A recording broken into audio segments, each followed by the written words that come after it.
Stories of marketing in touch with positive people.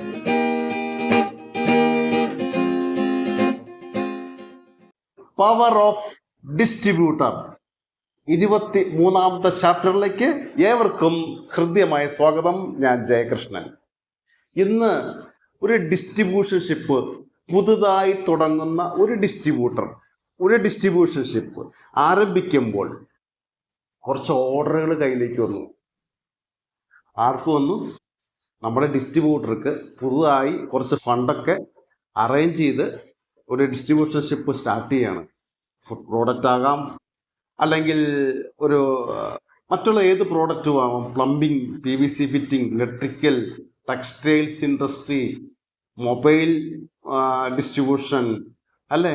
ഡിസ്ട്രിബ്യൂഷൻ്റെ വിവിധ മേഖലകൾ, supply സംവിധാനങ്ങൾ, വിവിധ തരത്തിലുള്ള സപ്ലൈ സംവിധാനങ്ങൾ ഇന്ന് കേരള മാർക്കറ്റിലായാലും പുറത്തൊക്കെ നിലവിലുണ്ട്. അപ്പോൾ ഇത് കൊടുക്കുന്ന സിസ്റ്റത്തിൽ ഒരു ഓർഡർ കിട്ടിക്കഴിഞ്ഞാൽ ചെയ്യേണ്ട ചില മര്യാദകൾ, ഒരു പുതിയ ഡിസ്ട്രിബ്യൂട്ടർ പാലിക്കേണ്ട കുറച്ച് കാര്യങ്ങളെ കുറിച്ചിട്ട് നമുക്കൊന്ന് ഡിസ്കസ് ചെയ്യാം. ആദ്യമായിട്ടൊരു ഡിസ്ട്രിബ്യൂഷൻഷിപ്പ് സ്റ്റാർട്ട് ചെയ്തിട്ട് ഫീൽഡിലേക്ക് ഇറങ്ങി, അല്ലെങ്കിൽ ആ ഡിസ്ട്രിബ്യൂഷൻഷിപ്പ് കൊണ്ടു നടക്കുന്ന വ്യക്തിക്ക്, ആ ഡിസ്ട്രിബ്യൂട്ടർക്ക് കുറച്ച് ഓർഡർ കിട്ടി, അല്ലെങ്കിൽ സ്റ്റാഫുകൾക്ക് വളരെ സന്തോഷമായി. അപ്പോൾ ഓഫീസിൽ വന്നിരുന്ന് സംസാരിക്കുകയാണ്. ചെറിയൊരു ഓഫീസിൽ വന്നിരുന്ന് അവർ സംസാരിക്കുകയാണ്. ഒരു 50 പീസിൻ്റെയാണ് ഓർഡർ കിട്ടിയേക്കണേ. ആർക്ക് കിട്ടിയേക്കണേ? നമ്മുടെ പുതിയ ഡിസ്ട്രിബ്യൂട്ടർക്ക് 50 പീസിൻ്റെ ഒരു ഡിസ്ട്രിബ്യൂഷൻഷിപ്പിൻ്റെ ഓർഡർ കിട്ടിയേക്കാണ്. ഈ ഓർഡർ കയ്യിൽ വെച്ചിട്ട് ഒരു കാര്യം ചെയ്യാം, നമുക്കൊരു 75 അങ്ങ് വിട്ടേക്കാം. അങ്ങനെ ഒരു തീരുമാനം എടുക്കരുത്. ഒരു പുതുതായിട്ട് നിങ്ങൾക്കൊരു റീറ്റെയിൽ ഷോപ്പിൽ നിന്ന്, അല്ലെങ്കിൽ ഒരു കസ്റ്റമർ കയ്യിൽ നിന്ന് ഓർഡർ കിട്ടിയെന്ന് വിചാരിക്കുക. ഒരു ഫുഡ് പ്രോഡക്റ്റിന് ആണെങ്കിൽ പോലും ഓർഡർ കിട്ടിയെന്ന് വിചാരിക്കുക. കുറച്ച് നല്ല ഇഡ്ഡലി ഉണ്ടാക്കി കൊടുക്കാൻ, അല്ലെങ്കിൽ ഒരു 500 ഇഡ്ഡലിയുടെ ഓർഡർ കിട്ടി. അല്ലെങ്കിൽ ഒരു ഫുഡ് പ്രോഡക്റ്റ് ആണെങ്കിൽ കുറച്ച് ഇലക്ട്രിക്കൽ പ്രോഡക്റ്റിൻ്റെ കുറച്ച് ഓർഡേഴ്സ് നിങ്ങൾക്ക് കിട്ടി. അല്ലെങ്കിൽ ടെക്സ്റ്റൈൽസ് ആണെങ്കിൽ കുറച്ച് വിവിധ തരം തുണിത്തരങ്ങൾ ഒരു റീറ്റെയിൽ ഷോപ്പിൽ കൊടുക്കുന്നതിന് വേണ്ടി ഓർഡർ കിട്ടി. നിങ്ങൾക്ക് പറഞ്ഞ ക്വാണ്ടിറ്റിയേക്കാൾ കൂടുതൽ ഒരു കാരണവശാലും ആദ്യത്തെ സപ്ലൈയിൽ അയക്കരുത്. അയക്കുന്നതിൻ്റെ പേയ്മെൻറ്റ് ആ സ്പോട്ടിൽ വാങ്ങിക്കാനും നിങ്ങൾ എന്ന ഡിസ്ട്രിബ്യൂട്ടർ കഴിഞ്ഞിരിക്കണം. പോയിന്റ് 2. മൂന്നാമത്തെ കാര്യം, അവർ പറയുന്ന സമയത്ത് അത് സപ്ലൈ കൊടുത്തിരിക്കണം. അവർ മൺഡേ മോർണിംഗിന് എനിക്ക് വേണം എന്ന് പറഞ്ഞാൽ നിങ്ങൾ മൺഡേ മോർണിംഗിൽ തന്നെ ആ പ്രോഡക്റ്റ് അവർക്ക് എത്തിച്ചിരിക്കണം. പ്രത്യേകിച്ച് ഫുഡ് പ്രോഡക്റ്റൊക്കെ ആണെങ്കിൽ ഒരു 500 ഇഡ്ഡലിക്ക് ഓർഡർ ചെയ്തിട്ട് ഞങ്ങൾക്ക് രാവിലെ ഒരു ഫംഗ്ഷനാണ്, ഒരു 8 മണിയാകുമ്പോഴേക്കും ഇവിടെ എത്തിച്ചു തരണം എന്ന് പറഞ്ഞിട്ട് നിങ്ങളത് കൊണ്ടുപോയി 12 മണിക്ക് കൊടുത്തിട്ട് കാര്യമുണ്ടോ? ആ സമയം, ആ 8 മണി എന്നുള്ള സമയം കുറച്ച് നേരത്തെ ആ പ്രോഡക്റ്റ് ഡെലിവറി ചെയ്യുകയാണെങ്കിൽ മനസ്സിലങ്ങ് സ്ഥാനം കിട്ടും. അതിപ്പോൾ ഏത് പ്രോഡക്റ്റ് ആയാലും ഒരു ഡിസ്ട്രിബ്യൂട്ടർ ആ ഡീലറുടെ മനസ്സിൽ, ആ കസ്റ്റമറുടെ മനസ്സിൽ സ്ഥാനം കിട്ടുന്നത് ഡെലിവറി സംവിധാനം, കൃത്യമായ ഡെലിവറി. 8 മണി എന്ന് പറഞ്ഞാൽ 7:30 കൊണ്ട് കൃത്യമായിട്ട് ആ പ്രോഡക്റ്റ് അങ്ങ് വച്ചു കൊടുക്കുക. അവർക്ക് സന്തോഷവും. കാരണം എന്തിനാണ് ഒരു പ്രോഡക്റ്റ് ഒരു ഡിസ്ട്രിബ്യൂട്ടർ എന്ന് ഒരു ഡീലർ അല്ലെങ്കിൽ ഒരു കസ്റ്റമർ ഒരു കാര്യത്തിന് വേണ്ടി ആവശ്യപ്പെടുന്നത്? അവരുടെ ഒരു നീഡ്, നിലവിൽ നിൽക്കുന്ന ഒരു നീഡിന് ഒരു പരിഹാരം ഉണ്ടാക്കി കൊടുക്കുന്നതിന് വേണ്ടിയിട്ടാണ്. അവർക്ക് കൺസ്യൂമറിനോ അല്ലെങ്കിൽ അവർക്ക് തനിച്ചോ ഒരു പ്രശ്നമുണ്ട്, ആ പ്രശ്നം സൊല്യൂഷൻ കണ്ടെത്താൻ വേണ്ടിയിട്ടാണ്. നിങ്ങളുടെ സമയത്ത്, നിങ്ങളുടെ തോന്നിയ സമയത്ത് സപ്ലൈ ചെയ്യാൻ പറ്റില്ല. അപ്പോൾ ആദ്യം ശ്രദ്ധിക്കേണ്ടത് കൃത്യമായ, കറക്റ്റായ, അക്യുറേറ്റായ സമയത്ത് ആ പ്രോഡക്റ്റ് ഒരു ഡിസ്ട്രിബ്യൂട്ടർക്ക് സപ്ലൈ ചെയ്യാൻ സാധിക്കണം.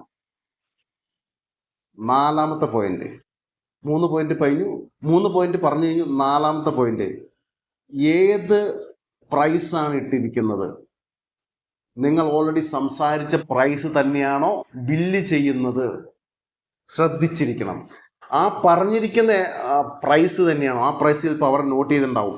ഇനി അവർ ശ്രദ്ധിക്കാനൊന്നും പോകുന്നില്ല. 50 രൂപ പറഞ്ഞു, നമുക്കൊരു 55 ഇട്ടേക്കാം. ആ ഒരു ആറ്റിറ്റ്യൂഡ്, അങ്ങനെ ഒരു ഒരു ഭയങ്കരമായിട്ടൊരു ആർത്തി ഒന്നിനോടും വേണ്ട. നമ്മൾ പറഞ്ഞ വാക്ക് ഒരു ബിസിനസ്സിൽ വാക്കിനാണ് വില ഉള്ളത്. ആ മൂല്യം, വാക്കിന്റെ വാല്യൂ നിങ്ങൾ സൂക്ഷിക്കണം. പറഞ്ഞ പ്രൈസിൽ തന്നെ ആ പ്രോഡക്റ്റ് കൊടുക്കണം. അത് പറഞ്ഞ പ്രൈസിൽ തന്നെയാണോ ബില്ല് ചെയ്തിരിക്കുന്നത് എന്നറിയാൻ വേണ്ടി ഓർഡർ എടുത്ത വ്യക്തി കൺഫർമേഷൻ ചെയ്തുകൊണ്ടുള്ള ബില്ലിങ്ങിന്റെ കോപ്പി അയാൾക്ക് ഇട്ട് കൊടുത്തിരിക്കണം.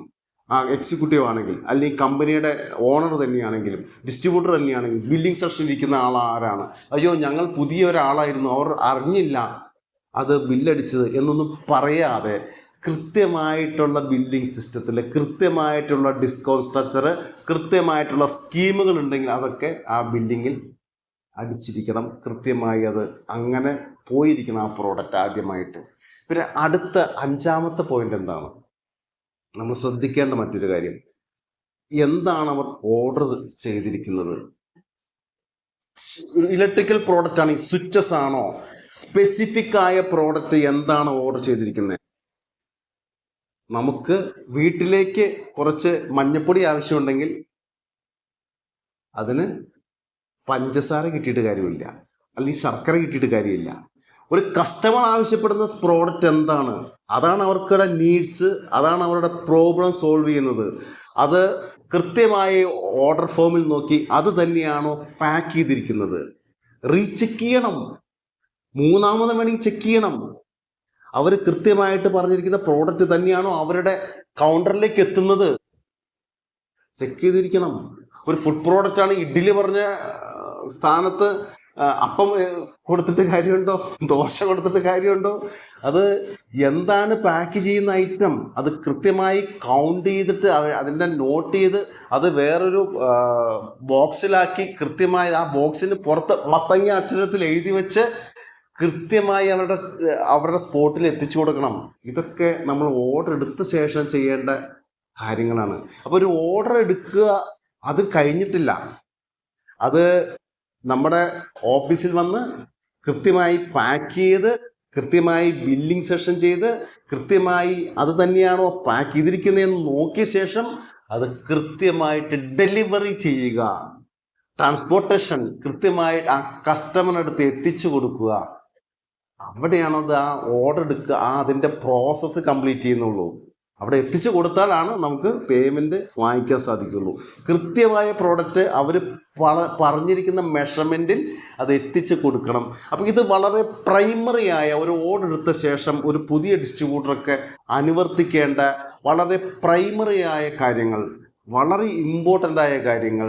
ഒരിക്കലും അവരും ആ ഡീലറും നിങ്ങളെന്ന ഡിസ്ട്രിബ്യൂട്ടറും അല്ലെങ്കിൽ നിങ്ങളെന്ന ഡിസ്ട്രിബ്യൂട്ടറും എൻഡ് കൺസ്യൂമറും തമ്മിലുള്ള റിലേഷൻ ഒരു റീടെൻഷൻ ചെയ്യാൻ, ലോങ് റിലേഷനായിട്ട് കൊണ്ടുപോകാൻ, ഒരു സർക്കിളായിട്ട് പേയ്മെൻറ്റ് വാങ്ങിക്കുന്നു, പ്രോഡക്റ്റ് കൊടുക്കുന്നു, പേയ്മെൻറ്റ് വാങ്ങിക്കുന്നു, അതൊരു സർക്കിളായിട്ട് കണ്ടിന്യൂ ചെയ്ത് കാലങ്ങളോളം മുന്നോട്ട് പോകാൻ നിങ്ങൾക്ക് സാധിക്കണമെങ്കിൽ ആ സിസ്റ്റം നിങ്ങൾക്ക് ഉണ്ടായിരിക്കണം. ഒരു ഡിസ്ട്രിബ്യൂട്ടർക്ക് ആ സിസ്റ്റത്തിൻ്റെ പ്രൈമറി ആയ കാര്യങ്ങൾ ഈ ചെറിയ എപ്പിസോഡിൽ പറഞ്ഞുകൊണ്ട് ഇന്നത്തെ ഈ എപ്പിസോഡ് ഇവിടെ വൈൻഡപ്പ് ചെയ്യുന്നു.